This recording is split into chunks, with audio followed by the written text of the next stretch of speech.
ಇಡೀ ಸಂಭ್ರಮವನ್ನು ಗಮನಿಸಿದಂತಹ ಸಂದರ್ಭದಲ್ಲಿ ತಮಗೆ ಯಾವ ಸ್ವರೂಪದಲ್ಲಿ ಇದನ್ನು ನೋಡ್ತೀರಿ?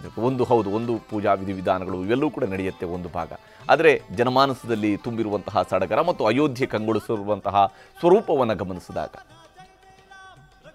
ಅಲ್ಲಿ ನೋಡಲು ರಾಮ, ಇಲ್ಲಿ ನೋಡಲು ರಾಮ, ಎಲ್ಲೆಲ್ಲಿ ನೋಡಲು ಅಲ್ಲಿ ಶ್ರೀರಾಮ ಅಂತ ನಮ್ಮ ಪುರಂದರದಾಸರ ಉದ್ಗಾರ ಇದೆ. ಅವರು ಅವತ್ತು ಹೇಳಿದ ಮಾತು ಇವತ್ತು ಸತ್ಯ ಆಗ್ತಾ ಇದೆ. ಅಂದರೆ ನಾವು ನೋಡುವ ದೃಷ್ಟಿಕೋನ ಬೆಳಿಬೇಕು ಅಂತಲ್ಲ ಅಭಿಪ್ರಾಯ. ರಾಮದೇವರನ್ನು ಸಂಭ್ರಮಿಸುವುದು ಅಂದರೆ ಹೇಗೆ? ಅಯೋಧ್ಯೆಯಲ್ಲಿರುವಂತಹ ಪ್ರಜೆಗಳು ಸಂಭ್ರಮಿಸ್ತಾರೆ, ಯಾಕೆಂದರೆ ಅವ್ರು ಲೋಕಲ್ ಸ್ಥಳೀಯರು. ಆ ಸಂಭ್ರಮ ನೋಡುವಂಥ ಅವಕಾಶ ಇದೆ. ನಾವು ಬೆಂಗಳೂರಲ್ಲಿದ್ದೇವೆ, ಮುಳಬಾಗಲಲ್ಲಿರ್ತಾರೆ, ಕೊಪ್ಪಳದಲ್ಲಿರ್ತಾರೆ, ಅವರವರ ಊರಲ್ಲೆಲ್ಲ ಕಡೆ ಇರ್ತಾರೆ. ಎಲ್ಲರೂ ಕೂಡ ರಾಮದೇವರು ನನ್ನ ಮನೆಯಲ್ಲಿದ್ದಾರೆ ಅನ್ನೋ ದೃಷ್ಟಿಯನ್ನಿಟ್ಟುಕೊಂಡು ಸಂಭ್ರಮ ಮಾಡುವಂಥ ಕಾಲ. ಎಲ್ಲಕ್ಕಿಂತ ಸಂಭ್ರಮಿಸುವುದು ಹೇಗೆ ಅಂತಂದರೆ ಸಂತೋಷವನ್ನು ಹೊರಹೊಮ್ಮುವುದು. ನನಗೆ ತುಂಬ ಖುಷಿ ಆಗ್ತಾ ಇದೆ ಅಂತ. ಈಗ ಅಲ್ಲಿ ಅರಣ್ಯೋಗಿರಾಜರ ತಾಯಿಯವರು ಮಾತಾಡಿಸಿದಾಗ ಅವರು ಸಂತೋಷ ಆಗುತ್ತೆ, ಅಷ್ಟು ಇನ್ನೇನು ಹೇಳೋಕ್ಕಾಗತ್ತೆ ಅಂತ. ಯಾಕೆಂದರೆ ಅನೇಕ ಬಾರಿ ವರ್ಣನೆ ಮಾಡೋದಕ್ಕೆ ಸಿಗೋದಿಲ್ಲ, ಆಗೋದಿಲ್ಲ. ಹೌದು. ಈ ಸಂಭ್ರಮವನ್ನು ಹೇಗೆ ವ್ಯಕ್ತಪಡಿಸ್ತೀರಿ ಅಂತ ಕೇಳಿದ್ರೆ ಒಂದು ಮಂದಸ್ಮಿತ ವದನಾರವಿಂದವನ್ನು ಹೊರ ಹಾಕಿಬಿಟ್ರೆ ಮುಗಿದೋಯ್ತು. ಅಂದರೆ ಒಂದು ಸ್ಮೈಲ್ ಕೊಟ್ಟರೆ ಮುಗಿದೋಯ್ತು. ಹೌದು, ಅಷ್ಟು ಹೇಳಿಕ್ಕೆ ಆಗೋದಿಲ್ಲ. ಇದು ಇವತ್ತಿನ ಕಾಲಘಟ್ಟದಲ್ಲಿ ಇದು ಎಂಥ ಕಾಲ ಅಂದರೆ ಅತ್ಯಂತ ಕಲುಷಿತವಾದ ಕಾಲ. ಎಲ್ಲ ರೀತಿಯ ಹೊಲಸನ್ನು ತುಂಬಿಕೊಂಡಂಥ ಕಾಲದಲ್ಲಿದ್ದೇವೆ ನಾವು. ಕಲಿಕಾಲ ಅಂತ ನಾವು ಕರಿತೇವೆ ಅದನ್ನು. ಎಲ್ಲ ರೀತಿಯ ಪೊಲ್ಯೂಷನ್ ಇದೆ. ಇಂಥ ಕಾಲದಲ್ಲೂ ಕೂಡ ಅದ್ಭುತ ಆದರ್ಶ ಪುರುಷೋತ್ತಮನಾದ ರಾಮದೇವರ ಆಗಮನ, ಅದರ ಸನ್ನಿಧಾನದ ಅಭಿವ್ಯಕ್ತಿ, ಇದನ್ನು ನೋಡುವುದಕ್ಕಾಗಿ ನಮ್ಮ ಪ್ರವೃತ್ತಿ. ಸಾಲದ್ದಕ್ಕೆ ಒಬ್ಬೊಬ್ಬರಲ್ಲೂ ಕೂಡ ಅವನು ಯಾರು ಅಂತ ನೋಡೋದಿಲ್ಲ, ಯಾವ ಪ್ರಾಂತ ಅಂತ ನೋಡೋದು, ಯಾವ ಭಾಷಿಕ ಅಂತ ನೋಡೋದಿಲ್ಲ. ಕಂಡ ಕೂಡಲೇ ಜೈ ಶ್ರೀರಾಮ್ ಅಂತ ಹೇಳುವುದು. ಆ ಜೈ ಶ್ರೀರಾಮ್ ಅಂತ ಹೇಳುವುದರಲ್ಲಿ ಸಂಭ್ರಮ ಕಾಣುತ್ತದೆ. ಜೊತೆಗೆ ಸಿಹಿ ತಿಂಡಿಯನ್ನು ಹಂಚುವುದು. ಮನುಷ್ಯನ ಒಂದು ಆಸ್ತಿ ಇರುವುದು ಸಿಹಿ ತಿಂಡಿಯಲ್ಲ, ಅವಳಗಿನ ಪ್ರೇಮವನ್ನು ತೋರಿಸುವುದರಲ್ಲಿರುತ್ತೆ. ಜೊತೆಗೆ ಈ ಸಂಭ್ರಮದ ಒಂದು ಪರಿಕಲ್ಪನೆ ಬಂದದ್ದು ಅಯೋಧ್ಯ ಕಾಲದಲ್ಲಿ. ಅಯೋಧ್ಯ ವರ್ಣನೆಯಲ್ಲಿ ರಾಮದೇವರ ಆಗಮನದಲ್ಲಿ ಏನು ಸಂಭ್ರಮ ಇತ್ತು ಅಂತ ಎಷ್ಟು ಆಶ್ಚರ್ಯ ಅಂದರೆ ಅಯೋಧ್ಯೆಯ ಪ್ರಜೆಗಳ ಸಂಕಲ್ಪ ಇತ್ತಂತೆ. ಇವತ್ತು ಅದು ಪ್ರತಿಫಲಿಸ್ತಾ ಇದೆ. ಎಷ್ಟೋ ಜನ ಹೇಳ್ತಾರೆ ನಮಗೆ ಹೋಗ್ಲಿಕ್ಕೆ ಆಗ್ತಿಲ್ಲ, ಅದು ನಾವಿಲ್ಲೇ ಕಾಣ್ತೇವೆ, ಹೋದವರು ನೋಡಿ ಬರ್ತಾರೆ. ಇದೆಲ್ಲ ಇದೆ. ತಾತ್ಪರ್ಯ ಏನಿದೆ ಅಂದರೆ ನಾನು ನೋಡಬೇಕು, ನಾನು ರಾಮದೇವರನ್ನು ಕಾಣಬೇಕು ಅಂತೇನೆ. ರಾಮಾಯಣದಲ್ಲಿ ಹಾಗೆ ಹೇಳ್ತಾರೆ, ಯಶ್ಚ ರಾಮಂ ನಪಶ್ಯೇತ್ ಎಂಚ ರಾಮೋ ನಪಶ್ಯತಿ. ಯಾರು ರಾಮದೇವರನ್ನು ನೋಡುವುದಿಲ್ಲ, ರಾಮದೇವರು ಯಾರನ್ನು ನೋಡುವುದಿಲ್ಲ, ಇಬ್ಬರು ಇದ್ದದ್ದು ವ್ಯರ್ಥ ಅಂತ ಹೇಳ್ತಾರೆ. ತೌ ಉಭೌ ಗರ್ಹಿತವ ಲೋಕೆ, ಈ ಪ್ರಪಂಚದಲ್ಲಿ ಇದ್ದರೂ ಇಲ್ಲದಂತೆ ಅಂತ ಹೇಳ್ತಾರೆ. ಯಾಕೆಂದರೆ ನಾನು ದೇವರನ್ನು ಕಾಣಬೇಕು ಅಂತ. ಈಗ ನಾವು ದೇವರನ್ನು ಕಾಣಬೇಕು ನಿಜ, ಅವನು ನಮ್ಮನ್ನು ನೋಡಬೇಕೋ ಬೇಡವೋ, ಎರಡೂ ಆಗಬೇಕು. ಹಾಗಾಗಿ ದೇವಸ್ಥಾನಕ್ಕೆ ಹೋಗೋದಾಗಲಿ, ಇದ್ದಲ್ಲಿ ದೇವರನ್ನು ಕಾಣುವುದಾಗಲಿ ಉದ್ದೇಶ ನಾನು ದೇವರನ್ನು ಕಂಡು ಅವನನ್ನು ನೋಡುವಂತಾಗಲಿ ಅಂತ. ಈ ಪ್ರೀತಿ ಅಯೋಧ್ಯೆ ಪ್ರಜೆಗಳಿಗಿತ್ತಂತೆ. ಅಯೋಧ್ಯೆಯ ದೇವರು ರಾಮದೇವರು ರಾಜಪಥದಲ್ಲಿ ಬರಬೇಕಾದ್ರೆ ಈಗೇನು ಜನತಾ ದರ್ಶನ ಅಂತ ಹೇಳ್ತಾರೆ, ಅದನ್ನು ಹಾಕಿಕೊಂಡವರು ರಾಮದೇವರು. ಬರುವಾಗ ಪ್ರಜೆಗಳು ಕಾಯ್ತಾ ನೋಡ್ತಿದ್ರಂತೆ. ನೋಡುವಾಗ ಅಕಸ್ಮಾತ್ ಆ ಸಂದಣಿಯಲ್ಲಿ ಇವರು ದೇವರನ್ನು ನೋಡ್ಲಿಕ್ಕೆ ಹಾರಿದ್ರು, ಅಯ್ಯೋ ನಾನು ನೋಡ್ಲಿಕ್ಕೆ ಆಗಿಲ್ಲ ಅಂತ. ನಿತ್ಯ ದರ್ಶನ ಆಗ್ತಿತ್ತು, ಅದು ನೋಡ್ಲಿಕ್ಕೆ ಆಗ್ತಿಲ್ಲ. ಒಮ್ಮೊಮ್ಮೆ ಅಯ್ಯೋ ನಾನು ನೋಡಲಿಲ್ಲ, ನನ್ನ ಜನ್ಮ ವ್ಯರ್ಥ ಅಂದ್ಕೊಳ್ತಿದ್ರಂತೆ. ಕೆಲವರು ನಾನು ನೋಡಿದೆ, ಅವನನ್ನು ನೋಡಲಿಲ್ಲ ಅಂತ. ಈ ಪ್ರೇಮ ಇದೆಯಲ್ಲ, ಈ ಪ್ರೇಮವನ್ನು ಸೂಸುವುದಕ್ಕೆ ಒಂದು ಅದ್ಭುತವಾದಂಥ ಅವಕಾಶ. ಹೇಗೆ ಅಂದರೆ ಕಣ್ಣಾರೆ ಕಾಣುವುದು, ಮನಸ್ಸಲ್ಲಿ ಭಾವಿಸುವುದು. ಇವತ್ತು ಮನಸ್ಸಲ್ಲಿ ಭಾವಿಸೋದು ಪ್ರಧಾನವಾಗಿದೆ. ನನ್ನ ರಾಮದೇವರ ಶಕ್ತಿ ನನ್ನಲ್ಲಿ ಉಳಿಬೇಕಾಗಿದೆ, ಬೆಳೀಬೇಕಾಗಿದೆ. ಆಗ ತಾನೇ ಹೇಳಿದಾಗ ನಾನು ಸುಖವಾಗಿರ್ತೇನೆ, ನೀವು ಸುಖವಾಗಿರಿ. ಈ ಒಂದು ಸಂದೇಶ ಕೊಟ್ಟಂತಹ ರಾಮದೇವರ ಆಗಮನದಲ್ಲಿ ನಿಜ ಹೇಳಬೇಕು ಅಂದರೆ ದೇವರು ಎಲ್ಲ ಕಡೆ ಆಮ್ನಿ ಪ್ರೆಸೆಂಟ್. ಅವನು ಪ್ರತಿಯೊಂದು ಜಾಗದಲ್ಲಿದ್ದಾನೆ, ಅವನು ಇಲ್ಲದ ಜಾಗವೇ ಇಲ್ಲ. ಮತ್ತು ಇಲ್ಲಿ ಯಾಕೆ ಪ್ರತಿಷ್ಠೆ ಮಾಡಬೇಕು ಅಂತ ಕೇಳೋರು ಕೆಲವರೆಲ್ಲ. ಅದಕ್ಕೆ ನಮ್ಮ ಗುರುಗಳು ದೃಷ್ಟಾಂತ ಕೊಡ್ತಿದ್ರು. ಗಾಳಿ ಎಲ್ಲ ಕಡೆ ಇದೆ, ಹೌದು, ಮತ್ತು ಆ ಟಯರಲ್ಲಿ ಯಾಕೆ ನೀವು ಗಾಳಿ ಬಿಡುವುದು? ಗಾಳಿ ಎಲ್ಲ ಕಡೆ ಇರುವುದರಿಂದ ಹಾಗೆ ಗಾಳಿಗೆ ತೊಗೊಂಡೋಗಿ, ಗಾಡಿ ಓಡಲ್ಲ. ಯಾಕೆಂದರೆ ಅಲ್ಲಿ ನಾವು ಸ್ಪೆಸಿಫಿಕ್ಕಾಗಿ ಹಾಕಬೇಕಾಗತ್ತೆ. ಹಾಗೆ ಎಲ್ಲ ಕಡೆ ಇದ್ದರೂ ಕೂಡ ನೋಡುವ ದೃಷ್ಟಿ ಶಕ್ತಿ ನಮಗಿಲ್ಲ, ಉಪಯೋಗಿಸುವ ಸಾಮರ್ಥ್ಯ ನಮಗಿಲ್ಲ. ಹಾಗಾಗಿ ಒಂದು ಟಯರಲ್ಲಿ ಅದೇನೋ ಒಂದು ಕರಿತಾರಲ್ಲ ಚಕ್ರದಲ್ಲಿ, ಅಲ್ಲಿ ಗಾಳಿನ ತುಂಬಿಸಿ ತಗೊಂಡು ಹೋಗಲಿಕ್ಕೆ ಸಾಧ್ಯ ಆಗ್ತದೋ ಹಾಗೆ ಒಂದು ಆಕಾರವನ್ನು ನಿರ್ಮಾಣ ಮಾಡಿ ಅದರ ಒಳಗೆ ತತ್ವಾಭಿಮಾನ ದೇವತೆಗಳನ್ನು ಭಗವಂತನನ್ನು ಕೂಡಿಸಿ, ಹೇಗೆ ಕೂಡಿಸುವುದು? ಅರ್ಚಕಸ್ಯ ತಪೋಬಲಾತ್ ಅಂತಾರೆ. ಯಾರವನ್ನ ನೋಡ್ತಾರೆ ಪ್ರೀತಿಯಿಂದ ಅಲ್ಲಿ ಸನ್ನಿಧಾನ ಬರ್ತಾ ಹೋಗ್ತಾರೆ, ರಿಫ್ಲೆಕ್ಟ್ ಆಗ್ತಾನೆ ದೇವರ ಸನ್ನಿಧಾನ ವ್ಯಕ್ತವಾಗುವುದು ನಾನು ನೋಡುವ ದೃಷ್ಟಿಕೋನದಲ್ಲಿ. ನಿಮ್ಮನ್ನು ನಾನು ನೋಡಿ ನಕ್ಕರೆ ನೀವು ನೋಡಿ ನಗ್ತೀರಿ, ನಾನು ಸುಮ್ಮನೆ ಇದ್ದರೆ ನೀವು ಸುಮ್ಮನೆ ಇರ್ತೀರಿ. ಹಾಗಾಗಿ ನಮ್ಮ ಪ್ರತಿಫಲನಾಗುವಂಥ ಸನ್ನಿಧಾನ ಆ ಜಾಗ. ಹಾಗಾಗಿ ಸಮಗ್ರ ಜಗತ್ತಿನಾದ್ಯಂತ ಎಲ್ಲ ಜನರ ದೃಷ್ಟಿಕೋನ ಕೇಂದ್ರೀಕೃತ ಆಗುವ ಸನ್ನಿಧಾನ ವ್ಯಕ್ತ ಆಗುವಂಥದ್ದು ಅಯೋಧ್ಯೆ. ಹೀಗಾಗಿ ಸಂಭ್ರಮ ಅಂತಂದರೆ ಅದು ಹೇಳಿಕಾಗದೇ ಇರುವಂಥ ಸಂಭ್ರಮ. ಒಂದು ಹೇಳ್ತೀನಿ, ಎಷ್ಟು ಸಂಭ್ರಮದಲ್ಲಿದ್ದೇನೆ ಅಂತಂದರೆ, ಪ್ರಾರಂಭದಲ್ಲಿ ಹಿರಿಯರಾದ ರಾಘವೇಂದ್ರ ಕುಲಕರ್ಣಿಯವರು ಶುಭಾಶಯ ಹೇಳಿದರು. ಹೇಳಬೇಕು ಅಂತಿದ್ದು ನನಗೆ ಹೇಳಲಿಕ್ಕಾಗಲಿಲ್ಲ, ನೇರ ಸಬ್ಜೆಕ್ಟಿಗೆ ಬಂದೆ. ಅಂದರೆ ಅಷ್ಟರ ಮಟ್ಟಿಗೆ ತುಡಿತಾ ಇರ್ತದೆ. ಇದು ಮನುಷ್ಯನ ಸಹಜವಾದಂಥದ್ದು. ಹಾಗಾಗಿ ಸಂಭ್ರಮ ಪ್ರತಿಯೊಬ್ಬರಲ್ಲಿದೆ. ಈ ಯೋಗವನ್ನು ಇಟ್ಟುಕೊಂಡವರೇ ಯೋಗಿ, ಈ ಸಂತೋಷನ ಪಡೆದವರೇ ಮೋದಿ. ಅದು ಅವರ ಹೆಸರು ಮಾತ್ರ ಅಲ್ಲ, ಜಗತ್ತಿನ ಪ್ರತಿಯೊಬ್ಬ ವ್ಯಕ್ತಿ, ಕಾರ್ಮಿಕರನ್ನಾರಂಭಿಸಿಕೊಂಡು ಕರಸೇವಕರನ್ನಾರಂಭಿಸಿ ಸೈನಿಕರು, ಕೃಷಿಕರು, ಎಲ್ಲರೂ ಯೋಗಿಗಳೇ, ಯೋಗವುಳ್ಳವರು. ಎಂಥ ದೊಡ್ಡ ಯೋಗ ಇದು. ಜೊತೆಗೆ ಅಷ್ಟೇ ಸಂತೋಷ ಇದೆ. ಯಾರನ್ನು ಕೇಳಿ ಒಂದು ಸಂತೋಷ. ಈಗ ನಾನು ಹೇಳಿದರೆ ಮುಸ್ಲಿಂ ಬಾಂಧವರು ಬಂದಿದ್ದರು, ಹೋಗಿ ಎಲ್ಲರಿಗೂ ಭಾವನೆ ಇದೆ, ಎಲ್ಲರಿಗೂ ಸಂತೋಷ ಇದೆ. ಹೀಗಾಗಿ ಮುಸ್ಲಿಂ ಕಂಟ್ರಿಗಳಲ್ಲೂ ಕೂಡ ರಾಮ ಪೂಜೆ ಆಗ್ತಾ ಇದೆ, ರಜೆ ಘೋಷಣೆ ಮಾಡಿದ್ದಾರೆ. ಯಾಕೆಂದರೆ ರಾಮ ಭಕ್ತಿ, ರಾಮ ಪ್ರೀತಿ. ಹಾಗಾಗಿ ಜಗತ್ತಿನ ಮೂಲೆ ಮೂಲೆಯಲ್ಲಿರುವಂಥ ಪ್ರತಿಯೊಂದು ಸ್ತರದ ಪ್ರತಿಯೊಬ್ಬ ವ್ಯಕ್ತಿಗೂ ಕೂಡ ರಾಮಚಂದ್ರ ನನ್ನೊಂದು ಭಾವನೆ ಇದೆ. ಅವತ್ತಿನ ಕಾಲಕ್ಕೂ ಇತ್ತು, ಇವತ್ತಿಗೂ ಇದೆ.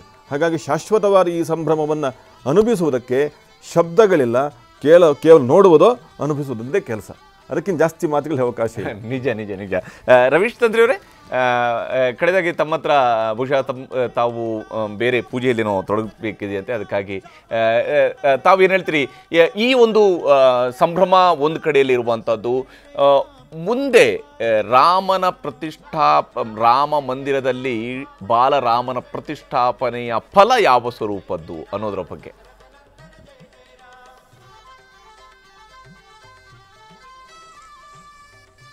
ಇವತ್ತು ಹಿಂದೂ ಧರ್ಮ ಅದೇನನ್ನು ಬೋಧಿಸಿಕೊಟ್ಟಿದೆ. ನಾವು ಯಾವುದೇ ವಿಚಾರಗಳನ್ನು ಕೈಗೆತ್ತಿಕೊಳ್ಳುವಂಥ ಸಂದರ್ಭದಲ್ಲಿ ನಮ್ಮ ಚಿಂತನೆಗಳು ತುಂಬ ಬದಲಾಗಿರ್ತದೆ. ಹಿಂದೂ ಧರ್ಮ ಇದಕ್ಕೆ ಯಾರು ಕೂಡ ಸ್ಥಾಪಕರಿಲ್ಲ, ಇದು ಸನಾತನವಾಗಿರುವಂಥದ್ದು. ಎಂದರೆ ವೇದದಿಂದ ಉತ್ಪತ್ತಿಯಾಗಿರುವಂಥ ಧರ್ಮ ಇದು. ಬಾಕಿ ಇರುವಂಥ ಎಲ್ಲ ಮತಗಳು ಕೂಡ ಅದಕ್ಕೊಬ್ಬರು ಸ್ಥಾಪಕರಿದ್ದಾರೆ. ಆದ ಕಾರಣ ಮತಕ್ಕೂ ಧರ್ಮಕ್ಕೂ ಯಾವತ್ತೂ ಕೂಡ ವ್ಯತ್ಯಾಸ ಇದೆ. ಧರ್ಮ ಎಂಬುದರ ಅರ್ಥವೇನೆಂದರೆ ಯಾರು ಬೇಕಾದರೂ ಕೂಡ ಧರಿಸಿಕೊಳ್ಬೋದು. ಅದಕ್ಕೆ ಯಾವುದೇ ರೀತಿಯ ಜಾತಿ ಮತೀಯವಾಗಿರುವಂಥ ಚಿಂತನೆಗಳಿಲ್ಲ. ಯಾರು ಅದನ್ನು ಅತ್ಯಂತ ಪೂಜನೀಯ ಭಾವನೆಯಿಂದ ಕಾಣ್ತಾರೋ ಅವರೆಲ್ಲರೂ ಕೂಡ ಅದನ್ನು ಧರಿಸಿಕೊಳ್ಳುವಂಥದ್ದೇ ಅದುವೇ ಧರ್ಮ. ಅದರಿಂದ ಈ ಸನಾತನವಾಗಿರುವಂಥ ಧರ್ಮ ಏನು ಬೋಧಿಸಿದೆ ಅಂದರೆ, ಅದು ಎಲ್ಲಿಯೂ ಕೂಡ ಒಬ್ಬನಿಗೋಸ್ಕರವಾಗಿ ಅಂತೇಳಿ ಯಾವತ್ತೂ ಪ್ರಾರ್ಥನೆ ಮಾಡಲಿಲ್ಲ. ನಮ್ಮ ಮತ್ತು ಪ್ರಾರ್ಥನೆಯೂ ಕೂಡ ಹೇಗಿರುತ್ತದೆ, ಒಂದು ಸಂಕಲ್ಪವೂ ಕೂಡ ಹೇಗಿರುತ್ತದೆ, ಲೋಕಾಹ ಸಮಸ್ತ ಸುಖಿನೋ ಭವಂತು, ಸರ್ವೇ ಜನಾಃ ಸುಖಿನೋ ಭವಂತು ಅಂತ. ಇಡೀ ಪ್ರಪಂಚಕ್ಕೆ ಒಳಿತಾಗಬೇಕು ಅಂತೇಳಿ ಪ್ರಾರ್ಥನೆ ಮಾಡುವಂಥ ಒಂದು ಚಿಂತನೆ ಇರುವಂಥ ಅತ್ಯಂತ ಶ್ರೇಷ್ಠವಾಗಿರುವಂಥ ಧರ್ಮ ಹಿಂದೂ ಧರ್ಮ. ಆ ಧರ್ಮದ ಭದ್ರ ಬುನಾದಿ ಯಾವುದೆಂದರೆ, ನಮ್ಮ ಈ ಭಾರತ ದೇಶದ ಚರಿತ್ರೆಯ ಪುಟದಲ್ಲಿರುವಂಥ ಅನೇಕ ಆ ಪಾವಿತ್ರ್ಯತೆ ತುಂಬಿರುವಂಥ ಧಾರ್ಮಿಕ ಕ್ಷೇತ್ರಗಳಲ್ಲಿ, ಅದರಲ್ಲಿಯೂ ಕೂಡ ಅತ್ಯಂತ ಪ್ರಾಧಾನ್ಯವಾಗಿರುವಂಥದ್ದು ಮರ್ಯಾದಾ ಪುರುಷೋತ್ತಮ ಎಂಬ ಪದವಿಯನ್ನು ಪಡೆದಿರುವಂಥ ಒಬ್ಬ ಮನುಷ್ಯನಾಗಿ, ತನ್ನ ತಂದೆಗೆ ಮಗನಾಗಿ, ತನ್ನ ಚಿಕ್ಕತಾಯಿಗೆ ಮಗನಾಗಿ, ತನ್ನ ಹೆಂಡತಿಗೆ ಗಂಡನಾಗಿ, ತನ್ನ ಮಕ್ಕಳಿಗೆ ತಂದೆಯಾಗಿ, ತನ್ನ ರಾಜ್ಯದ ಪ್ರಜೆಗಳಿಗೆ ಒಬ್ಬ ಉತ್ತಮ ಯುವ ರಾಜನಾಗಿ. ಅಂದರೆ ಎಲ್ಲಿಯೂ ಕೂಡ ಶ್ರೀರಾಮಚಂದ್ರನ ಜೀವನದಲ್ಲಿ ನಾವು ಯಾವುದೇ ರೀತಿಯ ಒಂದು ಕೊರತೆಯನ್ನು ಕಾಣಲಿಕ್ಕೆ ಸಾಧ್ಯ ಇಲ್ಲ. ಎಲ್ಲದಕ್ಕೂ ಕೂಡ ನ್ಯಾಯ ಒದಗಿಸಿಕೊಟ್ಟವ, ನಮ್ಮಿಂದ ಅದು ಸಾಧ್ಯ ಇಲ್ಲ. ಆ ರೀತಿ ಆ ಜೀವನ ಮಾಡಿರುವ ಕಾರಣ ನಾವು ಅವನಿಗೆ ಮರ್ಯಾದಾ ಪುರುಷೋತ್ತಮ ಅಂತ ಹೇಳುವಂಥ ಪದವಿಯನ್ನು ಕೊಟ್ಟಿದ್ದೇವೆ.